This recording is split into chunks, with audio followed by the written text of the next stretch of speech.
gentlemen, we live in hell. I am Kevin Jacobs, and I thank you for being here. I apologize for this episode coming out a little later than usual, but the last week of my life has been rather chaotic, and for all good reasons. But it's just been a little nuts, and I'm actually going to get into all of that in on a whole other thing. I have something planned for sort of side episodes of this podcast, and although the reason my week was nuts was very good, I ended up with some sour feelings over the way it all went down, and that's it's gonna be fun. That's gonna be a whole other thing. I'm trying to figure out how I want to do that.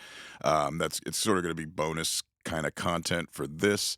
I just need to figure out how I wanna roll it out. So I'm gonna get right into the first story here that I wanted to talk about because boy oh boy, it is insane. It's insane. It is pure insanity. I, I don't know what's going on because these two groups of people that seem to exist, like the QAnon people, and then like the people who put out and enjoy these articles, like the one I'm about to reference from Vice, that just it just seems to amplify the pure insanity is the only word that you can use um, from from the left hand side, and it's I guess if you're weighing which one is more threatening as far as like actual violence goes, sure you could say you might be able to give it to the extreme right, but like things are really escalating to a point that it's just reality just seems to be detached, and I'm starting to believe more and more that folks that are far anything at a certain point, I'm starting to think that the two groups might not even buy into their own bullshit. I feel like even like the furthest divisions of them only exist just to spite one another. And obviously Facebook and these other things are directly to blame for it because they have sanctioned human versus human verbal combat, text combat at any given point during the day from anywhere in the world about literally anything. And you hear a lot of people go, where do we go wrong? And even it's very clear to me that that was the catalyst for a lot of negative changes. Sure, you stay in touch with everybody you went to high school with. Thank you if you're listening. But it also comes at the cost of your sanity a lot of times if you get a little too deep a little too deep into it, which even myself am guilty of. I've been better about it, and really try not to engage at all anymore. Mostly, I guess, even having this podcast sort of helps that because anything that I really want to sound off about, I now try to save it for this. So, you know, silver linings. But so this story is coming out of Vice. It is titled, "We Can't Have a Feminist Future Without Abolishing the Family."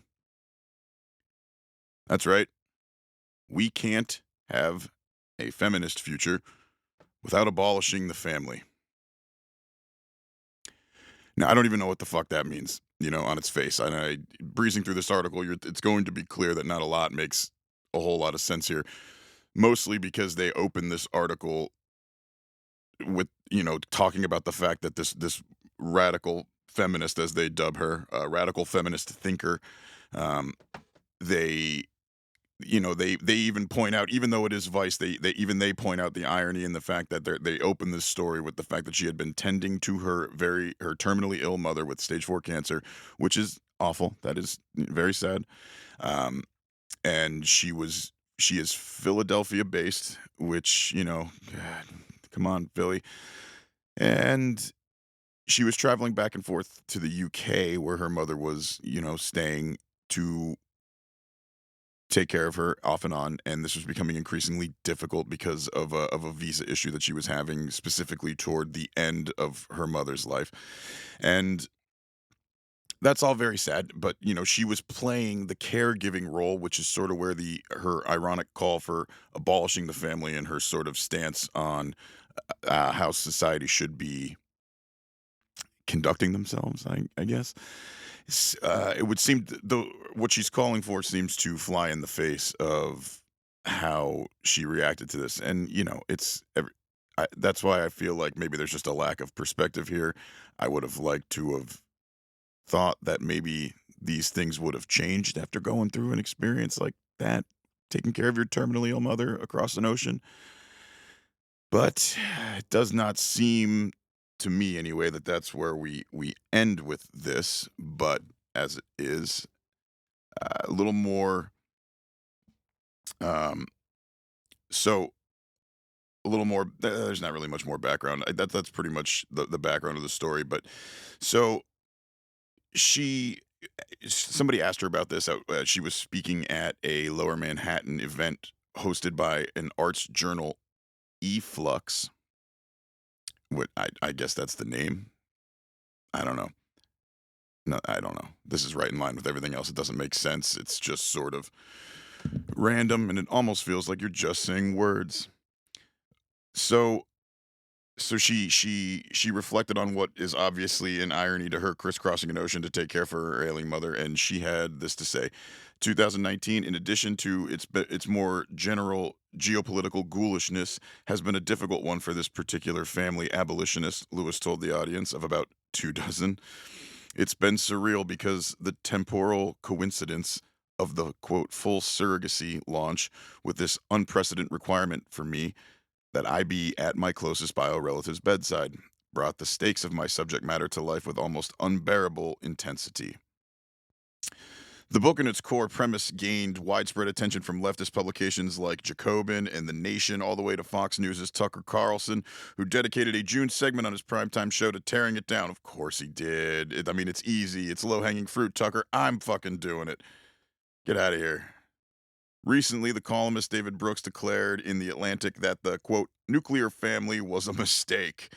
The piece inspired a niche version of a popular Drake meme with the singer shaking his head in disapproval at Brooks's column in one frame and smiling at full surrogacy now in the next. If you needed any convincing that we do live in hell, it is that journalists, and I say that fucking loosely, are even still, even in the loosest of terms, to be citing a Drake meme and doing such in a way where you're describing the meme. What are we doing? What are we doing? This is I understand that there's a lot of things to be upset in the world about, and that is what we should be upset about. So the fact that there's things like this going on just drives me up a fucking wall, this is just a side, gripe. Vice fucking they describe a meme and trying to get their point across, or they're citing that as, this is what came out of this event. So this woman spoke to 2 dozen people, pitched her crazy horseshit idea, reveled in the irony of it, and then, it's compared to a meme on the internet of a Canadian rapper. I don't even know. I don't know what we're doing anymore. This is this is I can't even speak. This one's a little clunky. I continue to stutter into the microphone here because I'm still in. I read this article 2 weeks ago and I'm still just in fucking disbelief of the fact that reality is becoming a very thinly veiled thing. Um, we've created two alternate versions of society, at least in America, has created two different versions of realities, and they are bubbled over one another. And we've I don't know how you sustain that without it coming apart at the seams, and that's sort of what this whole thing feels like. Not this article specifically, but it's contributing to it. It's just one more stitch weave in the handbasket that we're sending the world to hell in. So, um, she, so she basically admits up front that she's, full shit in so many words.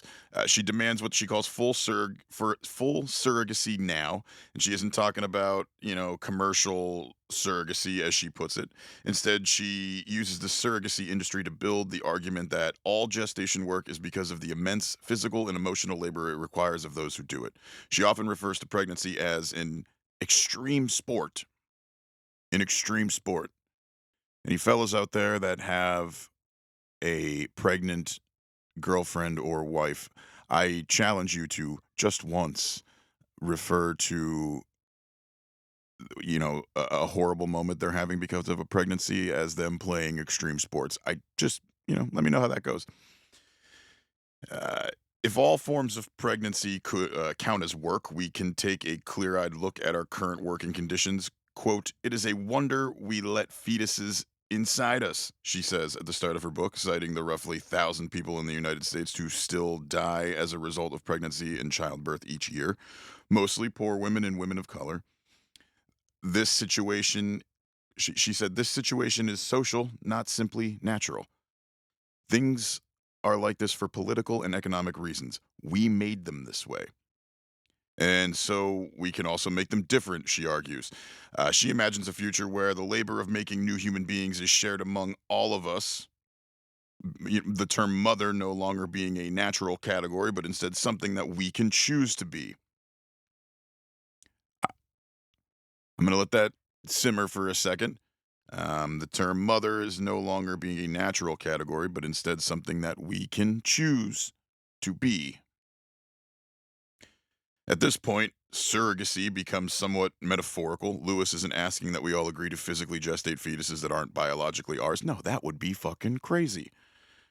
Her radical proposition is that we practice, quote, full surrogacy by abolishing the family.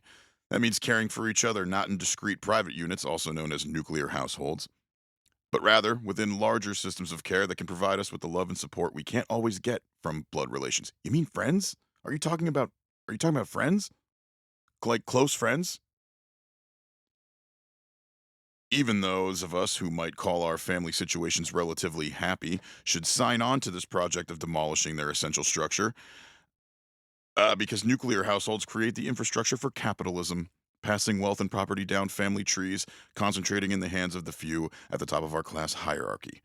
Maintaining the traditional family structure over time has also meant exploiting people of color and disowning queer children. I mean, yes, sometimes, but to say that just generally is fucking patently untrue.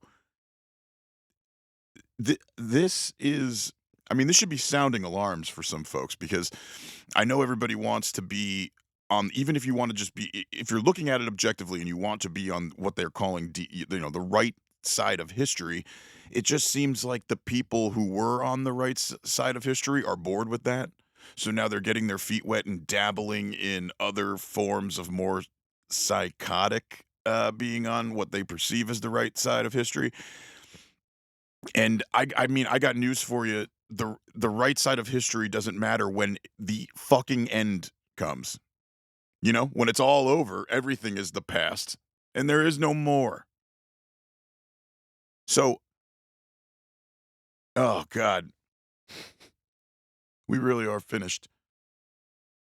So she isn't concerned with incremental changes within our existing system. Full surrogacy now, for example, doesn't make any concrete policy proposals or spend time worrying over issues like the gender pay gap or paid family leave. She's concerned with much bolder possibilities. In her utopian future, the family as we know it no longer exists. It no longer exists. Everyone, regardless of their gender, is a surrogate. We mother each other. Everyone mothers one another. Doesn't that sound great? Doesn't that sound like something that you want to do? Especially mothers out there. You have to take care of your kids and then imagine just having to be a mother to like every other person that you run into on a daily basis. Don't you ever just want to shut it off? Isn't that where the cliche concept of the housewife with the glass of wine and a stomach full of Xanax comes from? What do I know? She didn't think that her looking after her sick mother contradicted her stance on the nuclear family, even though that means that anybody else on the continent of the UK could have done the same thing, and it should have meant just as much to her and her dying mother that it was, someone taking care of them, and even if it's not her daughter who was doing whatever in Philly. If we had achieved the ends of family abolition already, there would have been a vast network of people to care for her mother in those final months of her life.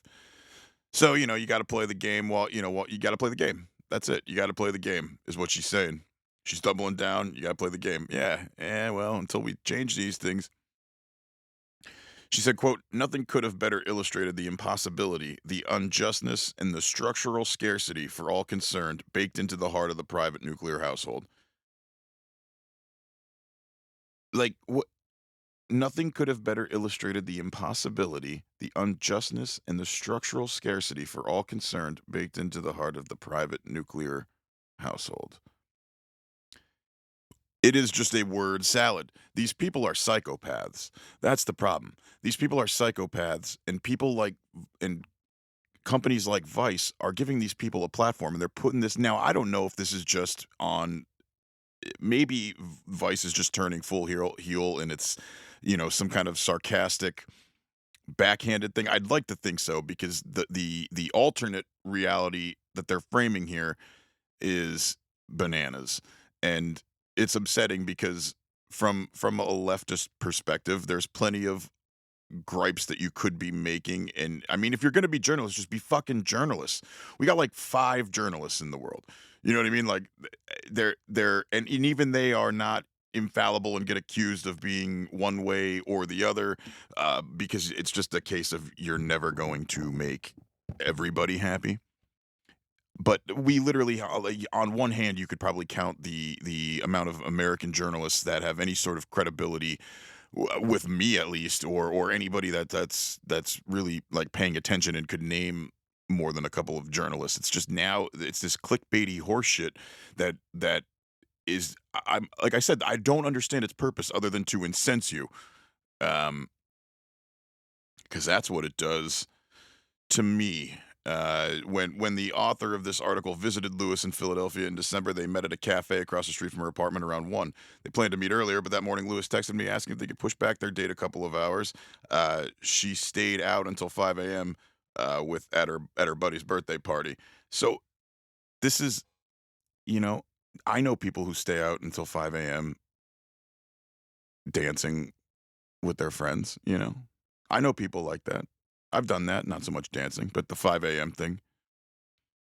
The None of these people that I know, they're all great people, but none of these people should be put on a platform to be speaking about anything as far as undoing the concept of the nuclear fucking family goes.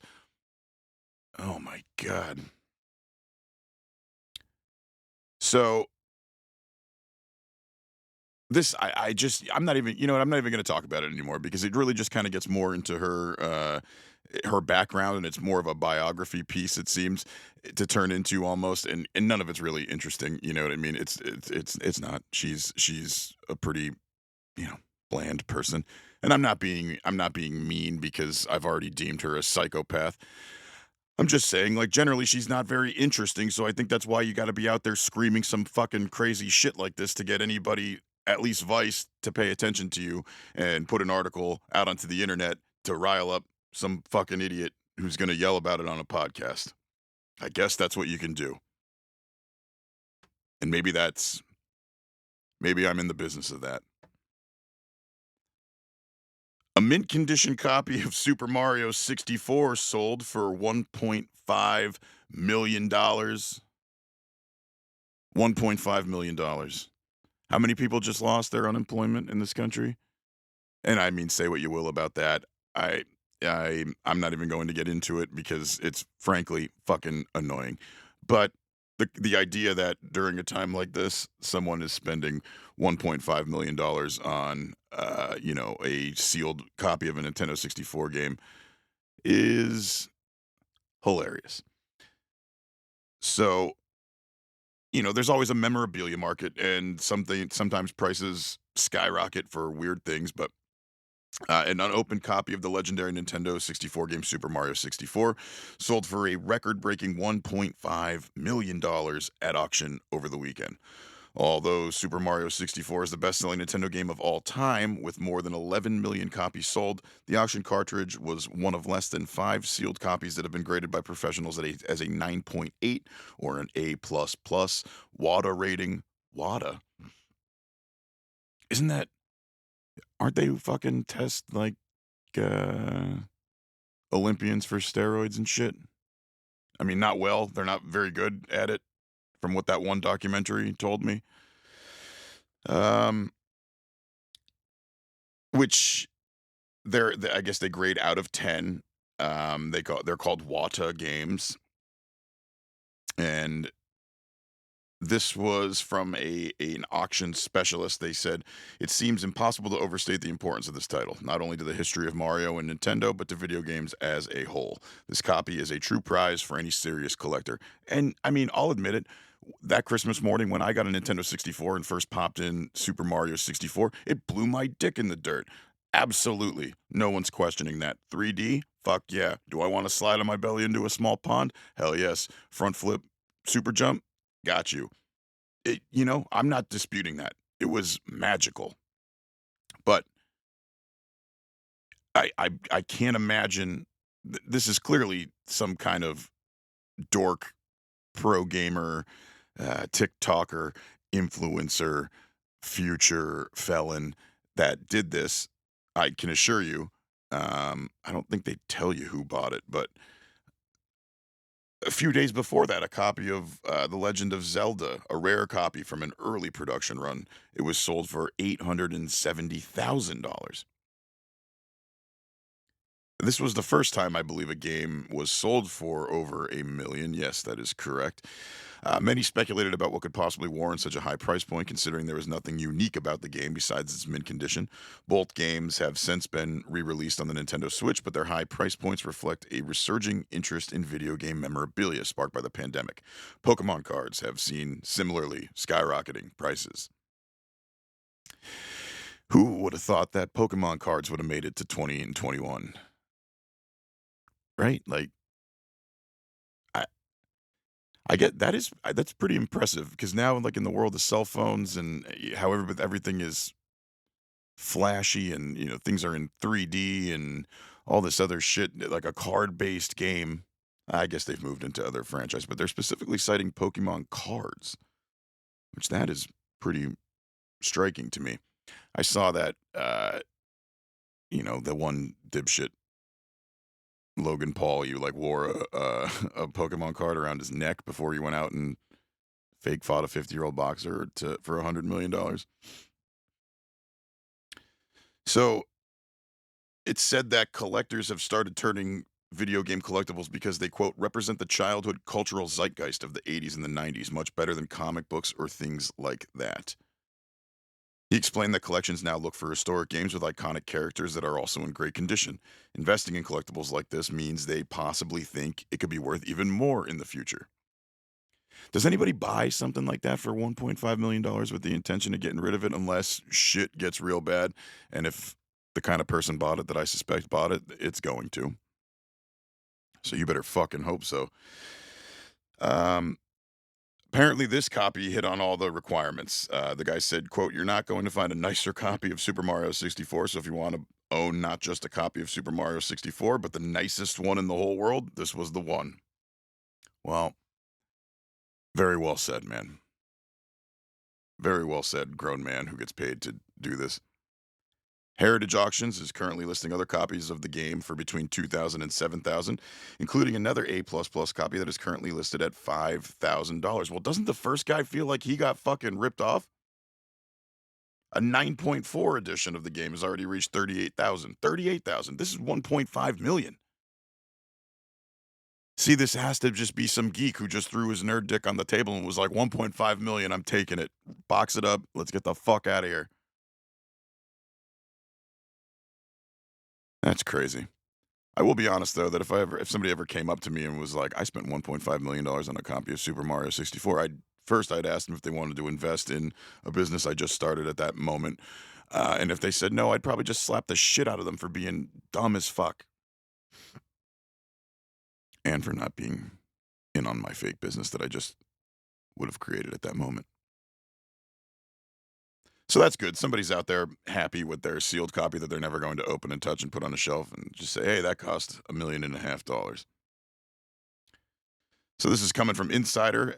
Mina Savari says that she had a peaceful but weird moment with Kevin Spacey on the set of American Beauty when he had her lay on a bed with him. That's the headline. I mean, no shit. That movie was already the fact that Kevin Spacey is in that movie dealing with the themes that are in that movie is troubling. It's troubling. It won Academy Awards. It's man, that's tough. You would have thought that you would have heard, I don't know. Like where were the red flags? Jesus Christ. I mean, I guess this wasn't exactly I guess young girls weren't exactly his lane, but still. But still. The concept of that movie were the devices used within that plot were sketchy at best. When I was a kid watching that movie, I was, fuck yeah. Now as an adult, I'm like, ooh, it's tough. And that outlook isn't helped by Kevin Spacey. He adds to it very much. So apparently, basically, she's just saying that while they were on the set of the movie, he had her get into bed with him and cuddle with him. She says that she didn't know how far he was going to take it, which is ominous and awful. Um, but you know, what's he gonna say? What is he method acting? Probably. That would probably be the excuse, considering after he was accused of all these horrific things, he puts out like 3 cryptic videos of him in character of the show he was fired from. Like this guy is an absolute lunatic, and we are not too far off before he fully turns into the killer from Seven. Those videos of him as Frank Underwood, holy fucking shit. I've never been more puzzled by a PR move by a celebrity who was enduring, we'll say, problems. I had never seen anything like this on any scale. I was baffled by it once. Even the first time, I was like, "This is the most batshit crazy thing that I have ever seen." And then he did it again, and I believe there was a third one. I don't know, and I'm not going to check. But for all intents and purposes, he put out 3 of those fucking videos.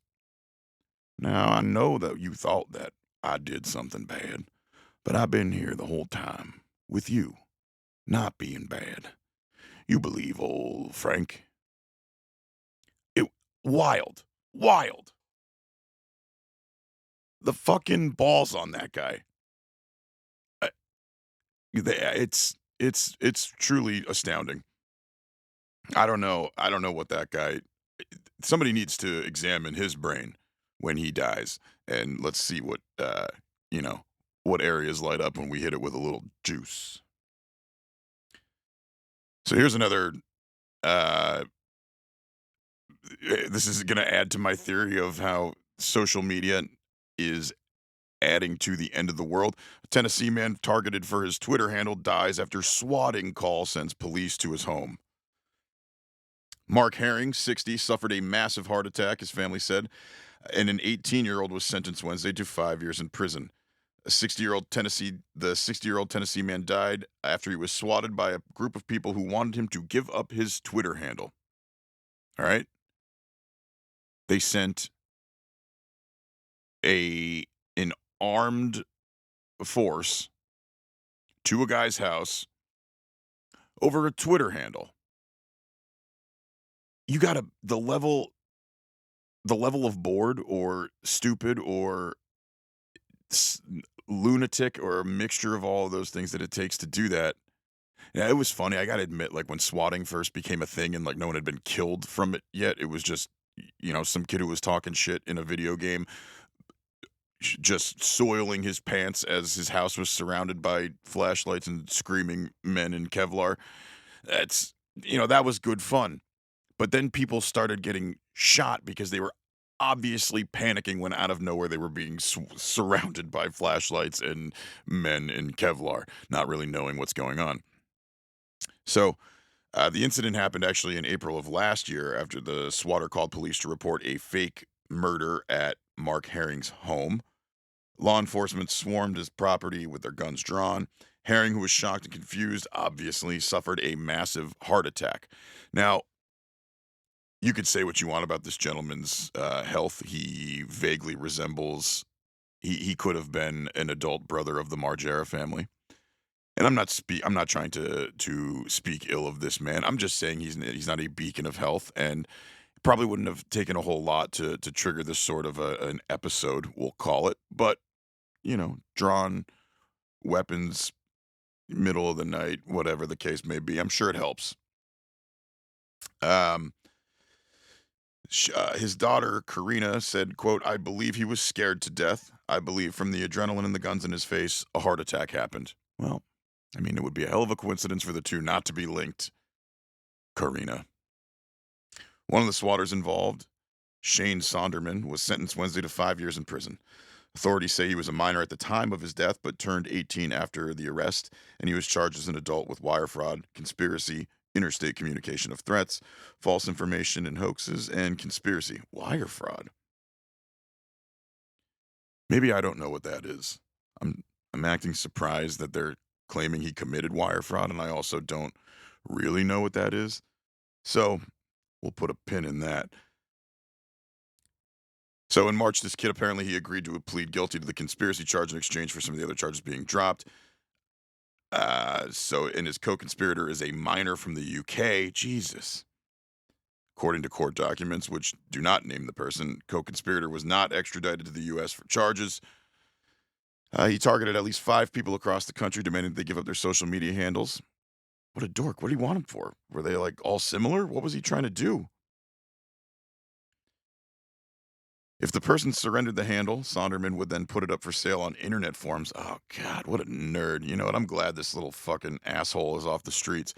5 years doesn't really seem like enough for, in, albeit inadvertently getting a guy killed. You still were rolling the dice, sending the police to his house. It was a crapshoot, as we've learned. His odds might have been a little bit better than some, and that's all I'll say there, but you can't count for the old ticker. Just deciding to call it quits. So, like, this happens a lot. I mean, this happens a lot apparently, this swatting shit, and it's always over the most mundane bullshit you could imagine like this, over Twitter handles. I can't imagine wanting a Twitter handle bad enough, and not even wanting it bad enough, just wanting to sell it. Go imagine it, that's so much work. That's so much fucking work.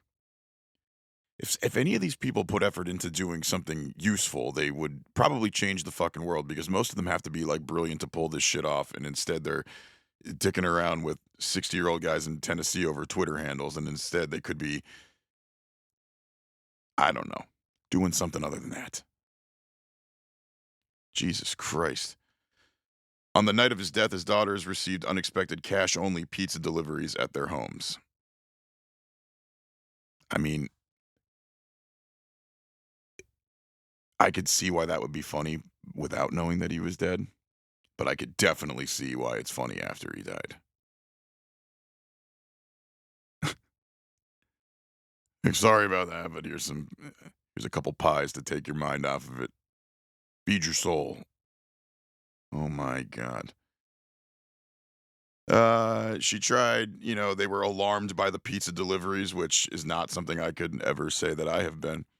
Um, quote, "We asked my brother-in-law to go to my dad's property. He believed something was wrong with them. That's when he heard from my dad's girlfriend that everything was not okay, and she was in the back of a cop car following my dad in an ambulance to the hospital." Jesus, it's so sad. Like, not even for a good reason. Not that any reason would be, like, great for having a heart attack, but, like, god damn it. God damn it. At the same time that they were getting these pizza deliveries, the cops were swarming this guy's house and inadvertently killing him through his own body, losing its shit. He went. I guess he was going out to see what happened when it hit him, and he collapsed. So, the moral of the story is here: don't be a fucking idiot on the internet. Don't be a fucking idiot. Like if you want a Twitter handle, just come up with something better, man. Just come up with something better. You come up with these creative plans to almost kill a guy via SWAT team that you have sanctioned to the home while also finding time to send food to relatives. Like, just do something else. For fuck's sake. And lastly, today, the Tokyo Olympics opening ceremony happened. They lit the torch, and the games officially began for what I'm sure is going to be the strangest Olympics ever. And I don't really believe that anybody gives a shit about the Olympics. I don't believe it. I think people just, even when they put it on their TV and they say things like, "Oh, I've been watching the Olympics all day," I guarantee you they watched maybe 12 minutes. The rest of it was background noise where they were flipping through their phone, you know, whatever the case may be, cleaning up, fucking around, figuratively, literally, whatever. Nobody watches the Olympics. Nobody. And more importantly, nobody cares. Maybe some of the countries where failure means potential death when you get home, they probably care. But like, no, and it just dominates the TV for weeks. And I think that used to distract people, when they didn't have. I remember when I was a kid in the Summer Olympics would happen during your summer vacation. It was just kinda something that you would put on if you were waiting for a friend to be available or, like, you were going somewhere, you'd throw it on or late at night. I remember even my parents, they would, like, watch it. Neither of them gave a real shit about. My dad liked baseball and football, but he didn't give a fuck about track and field, and neither did my mom. No, but, like, I don't believe that anybody, people watch it and they make it's like this hokey, fake patriotism thing, and, like, I don't think anybody gives a shit, and I'm gonna say it. Fucking truth hurts. So the 2020 games have started with the opening ceremony. It aired on Friday night. NBC, one day shy of when it was originally supposed to take place in 2020. They're going to re-air the event tonight, Friday, I believe. 950 spectators were there, mostly dignitaries. So mostly people who are vastly hated by most of the people who are going to be watching. So in true spirit. Um, I wonder if anything crazy is gonna happen at the Olympics. I'm not talking like Atlanta crazy, you know, bombs and stuff. I'm not talking that. I'm talking if anything, with this new COVID stuff. Because what happens if somebody do they just shut it down again? Or are they gonna suppress it? If something happens and try to hide it, I find that pretty interesting because I can't imagine what it cost Tokyo to push this off for a year and have to make all these new changes to the things that you had set up because of COVID and everything. And I just wonder if we're going to be dealing on the level here, or if there's going to be because I mean I can't imagine in the middle, if a week into the Olympics, an entire country's curling team. That's the winner. Like, God damn it! I could have literally named like anything and had a 50% chance of getting it, and I didn't do it. But you know what I'm saying? If some country's team had an outbreak in their quarters or whatever whatever you're calling it these days, they're going to be faced with this huge moral task of being honest and dealing with it in the way that I guess the rest of the world would want you to, although I think most of the world is checked out on this now. Um, I don't know. It was just interesting to me. I was wondering how they were going to deal with it, and something tells me it's not going to be honestly, um, because them shutting it down in the middle of this thing would just be an absolute nightmare. I would imagine financially and for the people who are traveling, out of country, and how do those visas work, and I don't know, but hopefully nothing terrible happens and we can get through the Summer Olympics without anybody being able to tell me what happened or who won what or anything because no one was fucking paying attention when they were watching it. So, yeah, I'm going to be doing some side episodes that I don't know. It feels weird to even talk about attempting to profit off of this because, like I said, I'm 5 episodes in. I'm trying to still sort of figure this out and get comfortable and get this out to people. So if you like it, please, you can help by subscribing on iTunes and Spotify and following on Facebook and sharing and all that fun stuff. And it makes me want to die inside saying that out loud and asking you to do that. So just know that, if you do it, I will appreciate it because it makes me want to die to ask you that. So, yeah, that's about it. So hang in there. We're going to continue our descent into madness here in 2021 as it seems, but we're going to make the most of it and we're going to try and laugh about it. And I hope you have a good weekend, and I will see you soon.